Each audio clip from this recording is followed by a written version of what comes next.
चरणों में दंडवत प्रणाम। समस्त वैष्णव और वैष्णव के चरणों में मेरा यथा योग्य दंडवत प्रणाम।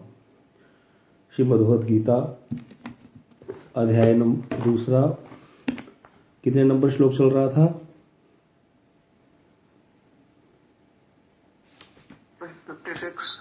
56। अर्जुन ने प्रश्न पूछा, स्थित प्रज्ञा के लक्षण क्या है? स्थित प्रज्ञा किस प्रकार बोलते हैं, ये नोट करने में सारे हमें इसके उत्तर मिलेंगे। किस प्रकार बैठते हैं और किस प्रकार चलते हैं। तो लक्षण में आया था कल 55 नंबर श्लोक पे कि जब कोई व्यक्ति अपने मन की समस्त कामनाओं का परित्याग कर देता है तो आत्मा का उसको अनुभव होता है, अपनी आत्मा में ही स्थित हो जाता है, वो आत्मा द्वारा ही तुष्ट होता है। ये आ गया था इसका। उसके बाद आ गया था कि स्थित प्रज्ञा किस प्रकार से बोलते हैं। उसके लिए श्लोक आया था, दुखेशु अनुदिग्नमना सुखेशु विगत स्पृह वीत राग भय क्रोध स्थितधि मुनि उच्यते। कि जो स्थित प्रज्ञा है वो दुख के समय अनुद्विग्न नहीं होता, दुखी नहीं होता, सुख के समय बहुत ज्यादा हर्षित नहीं होता, और जो जिसके राग चले गए हैं, भय चला गया है, क्रोध से जो रहित हो गया है, ऐसा मुनि स्थित प्रज्ञा कहलाता है। इसका भावानुवाद हम लोग श्रवण कर रहे थे, जिसमें श्री विश्वचक्रपाद जी आगे भावानुवाद में कह रहे हैं कि क्या होता है, स्थित प्रज्ञा पुरुष क्या बोलते हैं। प्रभु जी करना आगे, स्थित प्रज्ञा पुरुष क्या बोलते हैं, इसके लिए बता रहे हैं टीका में। इस प्रश्न के उत्तर में श्री भगवान दुखेशु इत्यादि 2 श्लोकों की अवतारणा कर रहे हैं कि क्या होता है, कितने प्रकार के क्लेश हमने कल सुन लिया था, आध्यात्मिक, आधिभौतिक और आधिदैविक ताप। 3 प्रकार के ताप जब आते हैं, उसको सबको आते हैं ये ताप। कोई ऐसा नहीं होगा संसार में जिसको ये ताप ना सताते हो, चाहे कोई कितनी बड़ी पोस्ट पे है, कोई कितना मर्जी अमीर है, गरीब है, 3 ताप उसको सताएंगे ही सताएंगे इस संसार में। चाहे कहीं चले जाओ, बहुत समृद्ध देश में वास करने लग जाओ, कहीं रह लो, ये ताप आएंगे ही आएंगे। तो कहते ये जो ताप आते हैं उससे वो दुखी नहीं होता।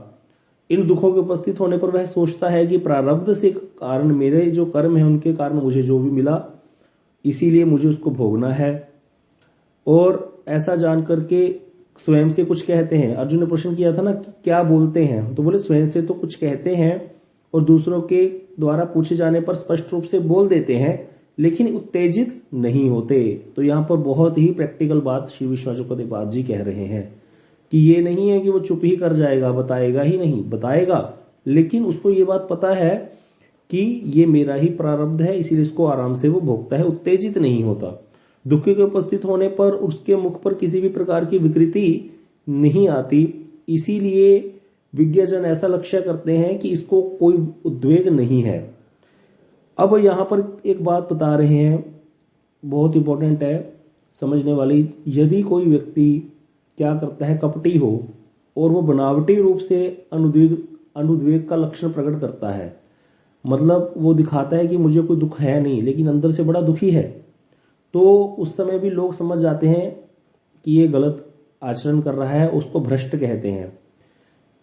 तो ये बात समझने वाली है। यहाँ पर ऐसे बहुत लोग होते हैं जो कि क्या बन करके रहते हैं, सामने लोगों के आचार्य बन करके रहेंगे, कथावाचक बन करके रहेंगे, दूसरों को बड़ा ज्ञान प्रदान करेंगे, लेकिन थोड़ा सा भी दुख उपस्थित होने पर है वो अंदर से तो बहुत परेशान हो जाते हैं, लेकिन बाहर से ऐसे दिखाते हैं हमें कोई फर्क नहीं पड़ा। लेकिन जो शुद्ध भक्त होगा ना, अगर वो दुखी हो भी जाएगा, कोई दुख कष्ट आ जाएगा, तो वो बता देगा, सिंपली बता देगा क्या हो गया, क्या हो जाएगा बताने से, क्योंकि उसको कोई कपट करना ही नहीं है और वो उसको सह भी लेता है आराम से, कोई दिक्कत नहीं है। तो इसीलिए ये समझने वाली बात है यहाँ पर कि वो कभी भी क्या करता है, ये नहीं है कि उसको छुपाएगा, दुख को प्रकट कर देगा, लेकिन उसको ये बात पता है कि इस दुख को मुझे सहन करना है, कोई इसमें परेशानी नहीं है। ऐसी जब कोई सुख आ जाता है तो स्पृहा शून्य तो रहते ही है, प्रारब्ध है, जानते हैं कि मैंने कुछ किया होगा पिछले जन्म में अच्छा, इसीलिए मुझे उसका अच्छा फल मिल रहा होगा, या मेरे प्रभु ने मेरे पर कृपा की है। ऐसा जान करके वो या तो अपने आप से स्पष्ट बोलते हैं या विज्ञ व्यक्ति उसे समझ जाते हैं। तो इस तरह से कहते हैं, ऐसे लक्षणों को प्रकट करते हैं। आगे क्या कह रहे हैं, उन लक्षणों को स्पष्ट करते हुए कहते हैं वीत राग, अर्थात सुख के प्रति क्या हो गए हैं, अनुराग शून्य हो गए हैं, कि सुख के प्रति, सुख के लिए प्रयत्न नहीं करते, और दुख आने पर क्या नहीं होते, उद्विग्न नहीं होते। और वीत भय अर्थात खाने वाले जो भाग इत्यादि से पहले भयभीत होते थे उससे भी भय रहित हो जाते हैं। देखो इसमें ज्यादा ना दिमाग लगाने की जरूरत नहीं है कि ऐसे कैसे होता होगा, यहाँ भाग की एग्जाम्पल दे दी विष्णु चक्रवर्तीपाद जी ने। मोटी मोटी सी बात है, जब कोई व्यक्ति निष्काम कर्म योग का आश्रय ग्रहण करता है तो वो ज्ञान योग में प्रवेश करता है, ज्यादा चांस है। वही बात आ गई लेटर वाली दोबारा। जब निष्काम कर्म योग का आश्रय करता है ना तो उस शरीर से परे हो जाता है, उसका आश्रय करते करते आत्मा में स्थित हो जाता है, इसलिए आत्मा में ही संतुष्ट होता है, स्थित प्रज्ञा हो जाता है। अब जब आत्मा में ही संतुष्ट हो गया तो शरीर संबंधी चीजों से उसको दुख होगा ही नहीं कोई। मोटी सी बात है, बस भैंस की अकल से समझो। जब शरीर से कोई व्यक्ति परे हो गया, शरीर उसको पता चल गया कि मैं शरीर हूं ही नहीं, जो उसको यही समझ में आ गई कि मैं शरीर नहीं हूं, तो बस उसको फिर क्या बाघ से डर लगेगा? बाघ तो शरीर को ही खाएगा ना, शेर आएगा तो। अगर उसको कोई गाली देता है तो वो शरीर को दे रहा है ना, उसको पता है मैं तो आत्मा हूं, मेरे को कोई फर्क ही नहीं पड़ता इन चीजों से, मैं तो अजर हूं, अमर हूं। तो इसीलिए ये जितनी भी चीजें हैं वहां पर वो क्रोध नहीं करेगा, ना क्रोध करेगा, ना डरेगा, कुछ भी उसका ऐसा होगा नहीं, दुख में अनुद्विग्न नहीं होगा। उसको पता है कि मैं कुछ लाया ही नहीं था जो मेरा चला गया, और जो कुछ उसको मिल रहा है उससे वो प्रसन्न क्यों नहीं होगा? उसको पता है कि ये शरीर संबंधी वस्तु ये यहीं रह जाएगी। जब मेरे को जाना है, मेरी आत्मा को, मेरे को जाना है मतलब मेरी आत्मा को यहां से जाना है तो वो अकेले ही जाना है, आया भी मैं अकेला ही था। ये बात उसको अच्छे से समझ आ जाती है, उसका आत्म अनात्म विवेक हो जाता है। इस पॉइंट को नोट कर लो बस, कि जो ज्ञान योगी होता है, जो निष्काम कर्म योग का आश्रय करता है अच्छे से ग्रहण, आगे जाकर के ज्ञान योगी हो जाता है तो उसको आत्म अनात्म विवेक हो जाता है। यही बात 3/17 में आगे गुरुदेव कहेंगे कि भक्तों में भी ऐसी होता है। भक्तों को भी भक्ति करते करते ये समझ में आ जाता है कि मैं शरीर नहीं हूं, मैं आत्मा हूं, इसीलिए वो इन चीजों से उद्विग्न नहीं होते। भक्तों में भी ऐसी देखा जाता है जब वो थोड़ा उत्तम कोटि के। अब आप कहोगे हमें तो ऐसा नहीं होता, हम तो बड़े परेशान हो जाते हैं, हमें तो बड़ा कष्ट होता है। अब देखो इसमें एक चीज लेकिन ध्यान देने वाली है, जो ज्ञान योगी होता है ना यहाँ पर, वो किसी के भी मरने पर शोक नहीं करता। उसको पता है कि शरीर मरा है, आत्मा नहीं मरी। लेकिन भक्त लोग भैया शोक करते हैं। बताओ भक्त लोग कब शोक करते हैं? जब गुरुदेव जाते हैं। हाँ, जब वैष्णव जाते हैं, जब गुरुदेव चले जाते हैं, जब वैष्णव का संग छूट जाता है तो बहुत रोते हैं। अब ऐसा देखने में ज्ञानी लोग हंसते हैं, भाई देखो बड़े भक्त बनते थे ये तो, हैं कृष्ण के बड़े भक्त बनते थे, और देखो कोई चला गया, कैसे रोना पीटना मचा रखा है इन लोगों ने। तो ये भक्ति है, आत्मा का धर्म है। वैष्णव के लिए रोना ये तो साधारण बात थोड़ी है, कोई वैष्णव के जाने पर रोए। कथा याद आ गई, छोटी सी सुन लीजिए। रामानुजाचार्य जी ने शिक्षा दी, एक भक्त हुए लालाचार्य जी, तो उनको दीक्षा दी तो उन्होंने कहा देखो अब तुम वैष्णव हो गए हो। तो उन्होंने कहा गुरुदेव मुझे बताइए मैं आपको क्या गुरु दक्षिणा दूं। बोले गुरु दक्षिणा का जो सिस्टम है ये होता है, जो कोई जाकर के गुरुकुल में कोई विद्या ग्रहण करे उसमें वैष्णव को क्या दीक्षा दे दोगे तुम, हमको क्या दीक्षा दोगे, हमको क्या भिक्षा प्रदान करोगे। बोला नहीं गुरुदेव, मैं एक ये नियम होता है कि गुरु को भिक्षा देनी चाहिए, तो मैं गुरु दक्षिणा जो है आपको देना चाहता हूं, आप मुझे बताइए मैं आपको गुरु दक्षिणा में क्या दूं। तो उन्होंने कहा देखो फिर तुम हमको देना ही चाहते हो तो मैं तुमको से एक वर मांगता हूं, तुम क्या करो, तुम सब वैष्णव को गुरु और भगवान से भी बढ़कर के जानना, वैष्णव के प्रति ऐसी बुद्धि रखना। तो इस बात को सुनकर तो वो कहां भागे, बोले ऐसा तो बड़ा मुश्किल है कि वैष्णव को गुरु और भगवान से भी बड़ा मानूं। अच्छा बोले तो फिर ये नहीं कर सकते। बोले ये तो नहीं गुरुदेव मैं दे सकता, ये तो बहुत बड़ी वस्तु मांग लिया आपने। देखो सीधी बात कर रहे हैं वो, जैसे इन्होंने कहा वीतराग, वो बिल्कुल डरते नहीं, जो कर सकते हैं उतनी बात बोलेंगे। तो फिर उन्होंने कहा और क्या, बोले ऐसे करना फिर तुम वैष्णव को गुरु के बराबर मान करके सेवा करना, उनके बराबर मानना। बोले नहीं ये भी नहीं मैं कर सकता। तो फिर कहते तीसरा, वैष्णव को अपने समान मान करके, अपने भाई बंधुओं के समान मान करके उनकी सेवा करना, उनके प्रति ये वाली भावना रखना कि मेरे भाई बंधु हैं। बोले हाँ ये मैं कर सकता हूं, इतना मैं कर लूंगा। अब आशीर्वाद देके चले गए, ठीक है अच्छा आचरण करना, भजन करना। अब एक बार क्या हुआ, वो तो सारे वैष्णव को अपना भाई बंधु मानते थे, किसी के भी कंठी पहनी देखी भाई बंधु वो हमारा भाई है ऐसे बोलते थे। तो ये बात बड़ी मशहूर होगी उनके गांव में, सब लोग बड़ी बात करते थे कि ये तो भाई बंधु मानते वैष्णव को अपना। एक बार क्या हुआ, उसकी पत्नी ना वहां नदी थी एक, तो नदी में जो है पानी भरने गई हुई थी, स्नान करने गई हुई थी, पानी भरने गई हुई थी। तो वहां पर एक जो है लाश बहती हुई आ रही थी, किसी डेड बॉडी, तो उसके गले में कंठी थी। तो पास वाली जो पड़ोसन साथ में खड़ी थी उसने जानबूझ के मजाक में कहती देख कहती तेरा देवर बहता हुआ आ रहा है। वो देख तेरा देवर बहता हुआ आ रहा, क्योंकि ये तो भाई बंधु मानते थे वैष्णव को। अब यह बात जाकर के उसकी पत्नी को थोड़ी लग गई, उसने जाकर के अपने पति देव को बोल दी, लालाचार्य को, कि ऐसे करके उसने तो मुझे ये बोल दिया कि तेरा देवर बहता हुआ आ रहा है, देखो। उन्होंने क्या किया, इस बात को सुन करके वहां पहुंचे, जल्दी जल्दी भाग करके, जो नदियों में वो होते हैं ना, एक क्या बोलते हैं, तो उसको डैम से होते हैं छोटे छोटे, जहां पानी को रोक लिया जाता है फिर छोड़ दिया जाता है, तो वहां पर वो था उसकी बॉडी, तो उसको निकलवाया, और उसका भली भांति जैसे घर में वो बिछ जाता है कोई मर जाए तो वैसे वाला वो इन्वायरमेंट कर लिया, और रोने पीटने लग गए। लोगों को बुलाया कि हमारे भाई चले गए हैं, लोग हंस रहे हैं, कैसे मूर्ख है देखो, और पता नहीं गले में कंठी कैसे पहनी थी, कहाँ नहीं पहनी थी, कई लोग ऐसे भी पहन लेते हैं कंठियां, तो लोग हंसते हैं ऐसी बातों पे, लोग तो वैसे ही चिढ़ते थे इनसे, बेवकूफ है एक नंबर का। अब क्या हुआ कि उन्होंने सारा उसका संस्कार किया, बहुत ज्यादा अच्छे से जैसे होता है पूरा ऐसे ही करा, रुदन किया सारा, और बाद में जैसे कर जाने के बाद वो पेरवा करके भोजन इत्यादि कराते थे, भोजन करने के लिए ब्राह्मणों को बुलाया, तो ब्राह्मण एक भी ब्राह्मण उनके घर गया नहीं, बोले मूर्खानंद है, हम नहीं जाएंगे, पता नहीं कौन सी जाति का था, क्या था, कहाँ का था, कुछ है नहीं, पता नहीं कौन था, हम क्यों जाएं। तो ब्राह्मण नहीं गए, तो उन्होंने प्रार्थना करी प्रभु से, आसमान से उतर करके ब्राह्मण आए हैं, और वहां पर जब देखा तो सारे ब्राह्मण दिव्य शरीर धारण किए हुए ब्राह्मण आए, और वहां पर प्रसाद हुआ, इतनी बड़ी पंगत हुई, सोने के थालों में उनको परोसा गया प्रसाद, और जाते समय वो सोने के थाल वापस लेकर के वहीं साथ से हाथी दे दिए उन्होंने, लालाचार्य जी ने सोने के थाल। ऐसी सिद्धि उनके पास आ गई थी वैष्णव सेवा से। तो वैष्णवों में जो है ऐसा वाला रहेगा कि वैष्णव दुखी भी होते हैं जब वैष्णव चला जाता है। भक्ति भक्त भगवंत गुरु चतुर नाम वपु एक, भक्ति भगवान गुरु और भक्त ये चार नाम है, लेकिन एक ही बात है, तिनके पद वंदन किए नाशे विघ्न अनेक, इनके चरणों में वंदन करने से अनेक विघ्नों का नाश हो जाता है। भक्त आते हैं घर में, हमने उनको प्रसाद पवा दिया, समझो विष्णु भगवान आए और उनको प्रसाद पवा दिया, हमने एक एक निवाला भगवान ने खा लिया आकर के हाथ से, ये समझो। ऐसी वाली भावना भक्तों के प्रति होनी चाहिए।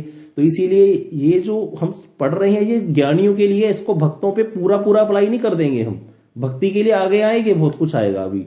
ये बात भगवान निष्काम कर्म योग के बाद जो ज्ञान योग में प्रवेश करेंगे उनके लिए बोल रहे हैं कि वो क्या हो जाते हैं, बिल्कुल शरीर से परे हो जाते हैं, इसीलिए शरीर संबंधी चीजों से उनका कोई बात ही नहीं रहती। तो ये बात हमको समझ में आ सकती है। बाकी भक्तों में भी रहेगा ऐसा, भक्तों में, लेकिन वो साधारण लोगों के लिए तो वैसा ही रहेगा, लेकिन जो भक्त हैं उनके लिए फिर वो चला जाएगा, भक्त तो रोएंगे, वो वहां पर वो वाला सारा संसार वाला ही रहेगा। इसीलिए भक्ति और कर्म एक जैसा ही लगता है, कर्म मार्ग और भक्ति मार्ग एक जैसा ही होता है। कर्मी जो चीजें करता है वही भक्त करता है, लेकिन फल का बहुत बड़ा डिफरेंस है। कर्मी को नरक मिलता है, स्वर्ग इत्यादि मिलते हैं, स्वर्ग या नरक मिलेगा, और भक्त को भगवान का धाम मिलेगा, उन सब चीजों को पार कर जाएगा वो। भक्तों के पास कभी कोई कमी नहीं रह सकती, कभी भी। भक्तों का सारा कुछ भगवान डिसाइड करते हैं। तो यहां पर ये जो चल रहा है ये समझ में आ गया होगा। जैसे यहां पर उदाहरण कह रहे हैं, जिस प्रकार जड़ भरत को देवी के पास ले जाकर मारने वाले राजा वृषल ने से भरत महाराज को भय नहीं हुआ और ना ही उस पर क्रोध आया। अब यहां पर भक्ति वाली एग्जांपल आ गई। प्रभु जी इसकी वृत्ति करना आगे सब प्रकाश लोग, इसकी पूरी कथा यहां पर है। गुरुदेव बता रहे हैं आगे कि ये तो पहले वाला तो वही है सारा सेम। गुरुदेव बता रहे हैं जो कि 3 प्रकार के ताप होने पर उसका चित्त द्विगुण नहीं होता, सुख के प्राप्त होने पर उल्लसित नहीं होता, ऐसा व्यक्ति स्थित प्रज्ञ है।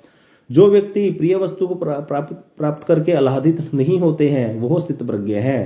अब यहां पर बता रहे हैं क्या हुआ था। एक राजा थे भरत जी महाराज, सारा कुछ त्याग करके निर्जन वन में वो चले गए थे। भरत जी महाराज, कोई बता सकता है इनके पिता कौन थे? भागवत जी के 5वें स्कंद में इनकी कथा आती है। तो भरत जी महाराज, बिल्कुल ठीक, ऋषभ देव के पुत्र हैं भरत जी महाराज, और संसार से विरक्त थे। इन्होंने जो है भगवान की आराधना की थी, सारा कुछ त्याग करके राज्य जो। लेकिन क्या हुआ था, एक बार एक छोटा सा हिरण का बच्चा जो है वो इन्होंने उसके प्रति आसक्ति हो गई थी इनकी। तो इसीलिए उसके प्रति इतनी आसक्ति हुई कि ये सारा दिन हिरण के बारे में ही सोचते रहे जब मरने लगे। तो इसीलिए इनको अगला जन्म हिरण का मिला। लेकिन क्योंकि उन्होंने बहुत आराधना की थी भगवान की, तो इनको पूर्व जन्म की स्मृति थी, जिसके कारण ये हिरण बन करके अपने संबंधियों से दूर रह करके ऋषियों के आश्रम के पास हरि कथा सुनते रहते थे।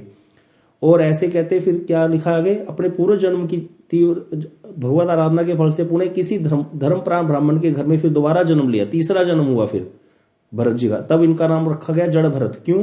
क्योंकि ये जड़ की भांति रहते थे। जड़ क्या होता है? जहां रख दी वस्तु। जड़ अर्थात जिसके अंदर चेतनता नहीं है। तो ब्राह्मण के घर में जन्म लिया, पिताजी ने बहुत कुछ चेष्टाएं की, इनका वेद अध्ययन कराने की इनको, और जो उपनयन संस्कार इत्यादि कराए, लेकिन ये पागलों की भांति रहते थे जानबूझ करके, और अंदर से भगवान का स्मरण करते थे। सब पता था, सब कुछ। अपने सुतेले भाइयों स्वजनों की जो सारी बातें, गालियां देते थे, इनको खाने को नहीं देते थे, सब सह करके हमेशा उपासना में मत रहते थे भगवान की। एक बार क्या हुआ, कुछ चोरों का सरदार था विशलराज, पुत्र कामना के हेतु वो कहा जा रहा था, एक नर की बलि देने अपने इष्ट देव भद्रकाली को देना चाहता था वो। तो उसको पहले पकड़ा गया था, जो यज्ञ पशु, समझ में आ रही है कथा? क्या हुआ था, एक डाकू था, उसने बलि देनी थी, तो उसने यज्ञ पशु जो पकड़ा था, तो उसको पता चला कि इसके अंदर कोई दोष है, मतलब उसका कोई शरीर का अंग कटा हुआ था, तो ऐसा व्यक्ति को बलि नहीं दे सकते होते जिसका अंग कटा हो। तो दोबारा यज्ञ पशु ढूंढते ढूंढते, यज्ञ पशु था जिसकी बलि देनी है, उन्होंने जड़ भरत जी को देख लिया। ये खेतों की रखवाली कर रहे थे। खेतों की रखवाली कैसे कर रहे थे? चिड़िया को उड़ा नहीं रहे थे, चिड़िया को बुला रहे थे कि आजा खा जा राम जी की चिड़िया, राम जी का खेत खाए, खा लो चिड़िया भर भर पेट। बोले ये मूर्खानंद है, इसको ले जाओ, इसकी बलि दे दो, ये संसार में जीकर क्या करेगा?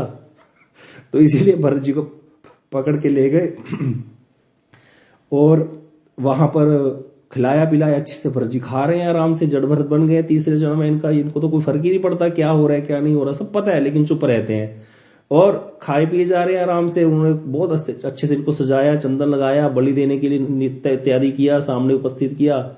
जैसे ही बलि देने के लिए कटार उठाई है, देवी प्रकट हो गई एकदम से। भरत जी कोई डरे नहीं, क्रुद्ध नहीं हुए, कुछ नहीं, चुपचाप खड़े रहे।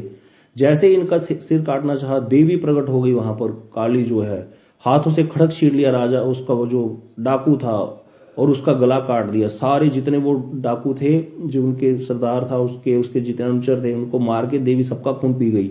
और वहां पर नृत्य करने लगी देवी, रक्तपान करके क्रीड़ा करने लगी। और फिर जो भरत जी महाराज है, उनको प्रणाम किया देवी ने वैष्णव जान करके, क्योंकि आज अगर ऐसा हो जाता तो देवी को अपराध लग जाता, वैष्णव अपराध। फिर देवी कहां जाती? भगवान के सामने।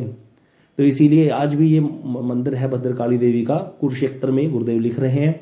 तो यहां पर इसीलिए कह रहे हैं कि सुखदेव गोस्वामी श्रीमद् भागवतों में जड़ भरत की चरित्र का वर्णन करते हुए परीक्षित महाराज से कहते हैं, विष्णुराज जिन्होंने देहात्म बुद्धि का त्याग कर दिया है पूर्ण रूप से, जो देह से परे हो गए हैं, जिनका हृदय लोगों के कल्याण के लिए लगा रहता है सारा दिन, जो किसी का भी अपकार नहीं करते, किसी का भी बुरा नहीं सोचते, किसी के प्रति शत्रुता नहीं रखते, उन लोगों के लिए भगवान का चक्र सदा उपस्थित रहता है उनकी सेवा के लिए।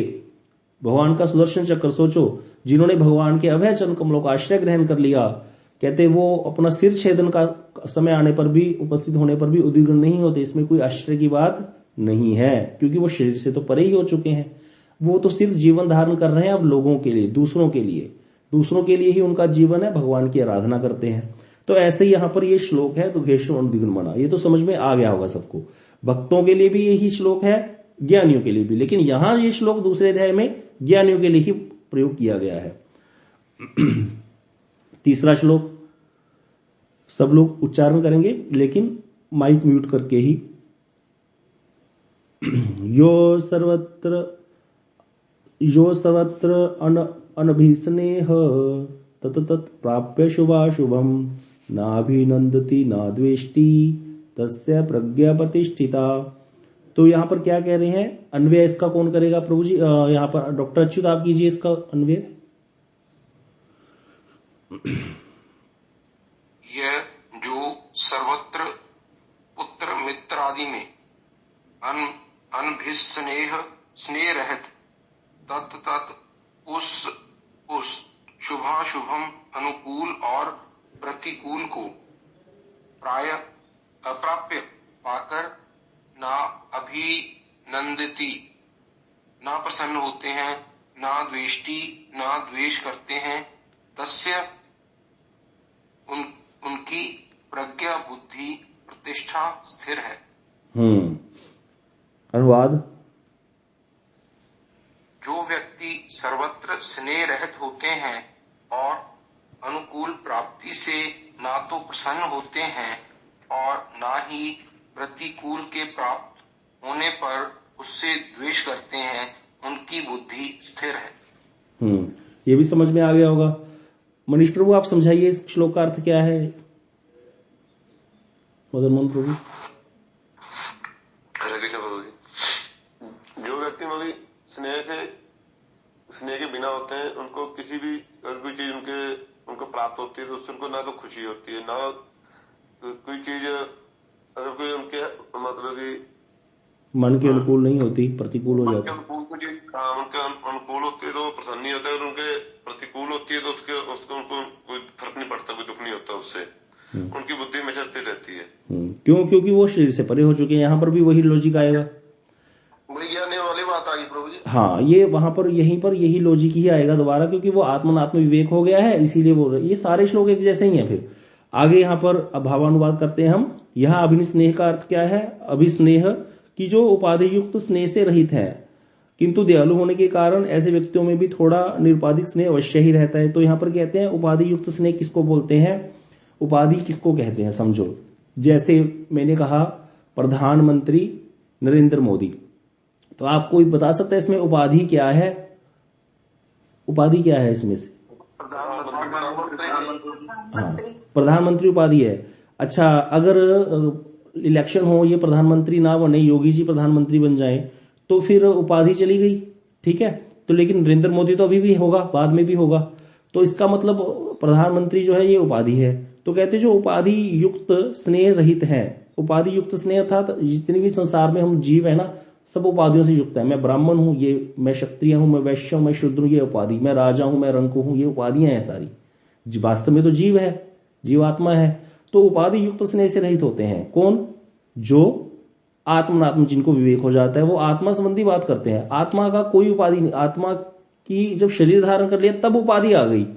ये नाम बन गया, ये राम है, ये कृष्ण है, ये मोहन है जी, ये अलग अलग नाम हो गए। ये ब्राह्मण है, ये क्षत्रिय, ये वैश्य, ये राजा है, ये वाला ऑफिसर है। ये सारी उपाधियां हैं, ये चली जाएंगी। जो थोड़ी देर के लिए आई है फिर निकल भी सकती है, तो वो उपाधि है। लेकिन जो परमानेंट है वो उपाधि नहीं होती।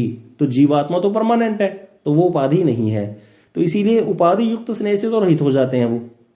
लेकिन फिर भी कहते हैं, फिर भी थोड़ा बहुत स्नेह कैसे करते हैं? क्योंकि दयालु हैं, इसीलिए उनके अंदर थोड़ा सा स्नेह देखा जाता है, अवश्य ही रहता है। जहां तहां सम्मान, भोजन आदि शुभ वस्तुओं की प्राप्ति होने पर उसका अभिनंदन नहीं करते, और ना ही इसकी प्रशंसा करते हैं कि तुम धर्मात्मा हो, बड़ी सेवा करते हो लोगों की। ऐसा कोई उनको सेवा करे तो तुम सुखी हो जाओ, ऐसा आशीर्वाद नहीं देते। और अगर उनको कोई मारे, पिटाई करे, अशुभ प्राप्ति होने पर वो उससे द्वेष भी नहीं करते, और ना ही कोई अभिशाप दे देते हैं कि तुम पापी हो, नरक में जाओगे। ऐसे वाले बन जाते हैं वो, क्योंकि वो उपाधि से युक्त नहीं होते, उपाधि से रहित होते हैं। तो इस तरह से कहते ऐसे व्यक्ति की प्रज्ञा प्रतिष्ठित होती है, समाधि में स्थित होती है। इसे ही सुस्थित प्रज्ञा कहते हैं।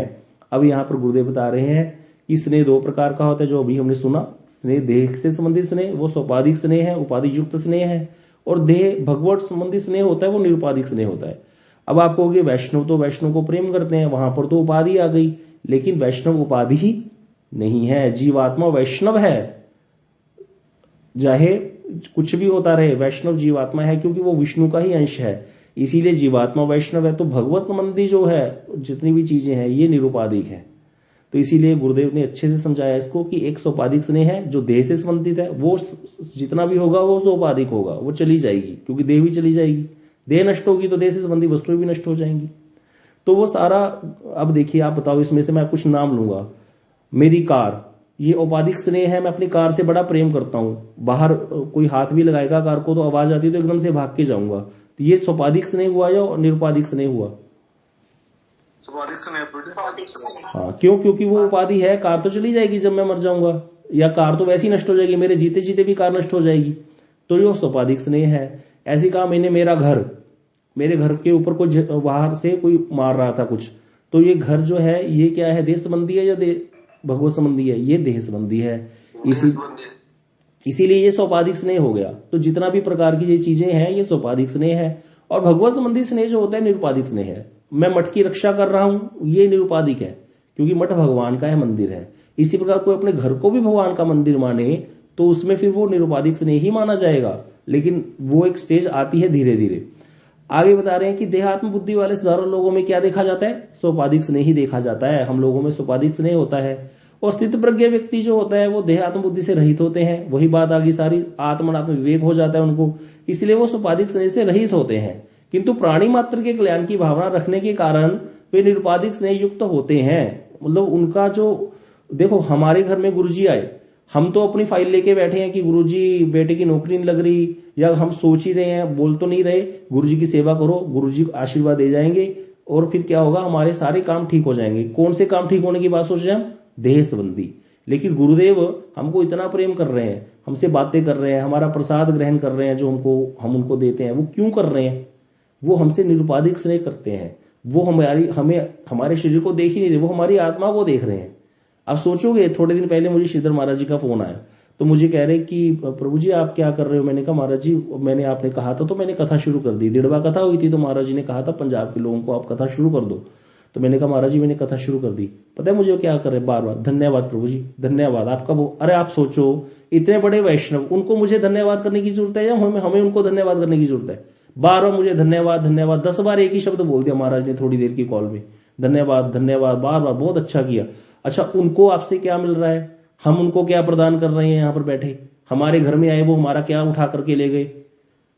उल्टा उनको तो धाम में रहना अच्छा लगता है, उनको तो ये सब चीजें ही अच्छी लगती हैं, लेकिन फिर भी वो हमारे कल्याण के लिए, क्योंकि वो हमसे निरुपाधिक स्नेह युक्त हैं, वो निरुपाधिक स्नेह करते हैं, प्राणी मात्र के कल्याण की भावना रखने के कारण वो सोचते हैं मैंने दिड़बा आया, संगरूर आया, तलवाड़ा गया, सब जगह गए, पठानकोट गए, सब जगह जाते हैं, जम्मू जाते हैं, मैंने इतने लोगों को कथा सुना करके हरि नाम की माला तो दी, लेकिन वो तो भैया व्यक्ति सारे क्या है? सोपाधिक स्नेह वाले हैं ना। अभी तो घर और घर संबंधी वस्तुओं से ही प्रेम करते हैं, लेकिन उनको असली वस्तु तो पता ही नहीं कि हमारा असली तो मैं तो जीव हूं, जीवात्मा, मैं तो जीवात्मा हूं, मेरा तो संबंध भगवान से है। ये वाला तो अभी उनके अंदर आया ही नहीं अच्छे से, इसीलिए उनको कथा सुनाना तो बड़ा जरूरी है। इसीलिए वो बड़े खुश हो जाते हैं इस चीज से, उनको लगता है हमको हमारी वस्तु मिल गई। तो गुरु की सच्ची सेवा क्या है? गुरु की सच्ची सेवा यही है कि गुरु मुख पद्म वाक्य चिते ते करिए। गुरु के मुख से जो वाक्य निकलते हैं उनको हमने हृदय में धारण करना है। गुरु हमसे क्या चाहते हैं? वो हमसे कंबल इत्यादि नहीं चाहते, हमसे पैसा नहीं चाहते, कोई आश्रम बनाना नहीं चाहते। ये हमारा जो ये चल रहा है ये मठ ही है एक तरह का। अपने अपने घर में बैठ करके हम कथा श्रवण कर रहे हैं, सुबह शाम को भी कथा श्रवण कर रहे हैं, शाम को कीर्तन भी शुरू हो जाए, बन गया मठ। मठ में क्या होता है? सुबह शाम कथा होती है, कीर्तन होता है, और क्या चाहिए? जरूरी है इतनी महंगी 1 लाख रुपए गज रेट है वृंदावन में, जमीन खरीदो बनाओ, कभी ये नल खराब हो गया, कभी वो हो गया, दिमाग खराब करते रहो, जरूरत क्या है? बस यही मठ का अर्थ क्या है? जहां पर कथा कीर्तन हो, भगवान का भजन हो, तो उसी को तो उन्होंने दिया हमको। तो वो निरुपाधिक स्नेह युक्त होते हैं, किंतु उनके स्नेह का परिचय यदा कदा किसी विशेष समय में पाया जाता है, अन्यथा उनके हृदय में ऐसे स्नेह की धारा सदा प्रवाहित होती रहती है जो साधारण लोगों के लिए दुर्लक्ष्य होती है। मतलब लोगों को समझ नहीं आता। हमको लगता है हमने गुरुजी को 1100 प्रणामी दी, उसने 500 दी, गुरुजी मुझ पे ज्यादा प्रसन्न हो गए होंगे, क्योंकि इस साधारण लोगों को यही सारी चीजें दिखती हैं। उनको दुर्लक्ष्य रहता है कि जो वास्तव सेवा गुरुदेव की वास्तव सेवा क्या है? हम भजन करें, दूसरे को भी भजन में लगाएं, बस गुरुदेव प्रसन्न हो गए, सारी गुरु परंपरा प्रसन्न हो गई कि हमने असली वस्तु कर दी, क्योंकि वो आए ही इस कार्य के लिए थे। तो इसीलिए आगे करना, अभी समय हो गया है वैसे तो, अगला श्लोक आ गया तो अगला श्लोक हम अगली बार ही करेंगे कल। तो ये सारा जो है हमारे आज 2 श्लोक हो गए, ये सारे जितने श्लोक हैं आगे ऐसे ही चलेंगे, आसान है बहुत। बस हमें समझ में आ गया कि उसको आत्मनात्म विवेक हो जाता है, इसीलिए वो शरीर संबंधी चीजों से उसका ध्यान हट जाता है, इसीलिए उसको दुख में वो दुखी नहीं होता, सुख में वो सुखी नहीं होता। ऐसे वाला व्यक्ति जो है वो स्थित प्रज्ञा होता है, इसी प्रकार से वो बोलता है। अगले श्लोक में आएगा स्थित प्रज्ञा व्यक्ति कैसे बैठता है, तो उसको हम कल चर्चा करेंगे।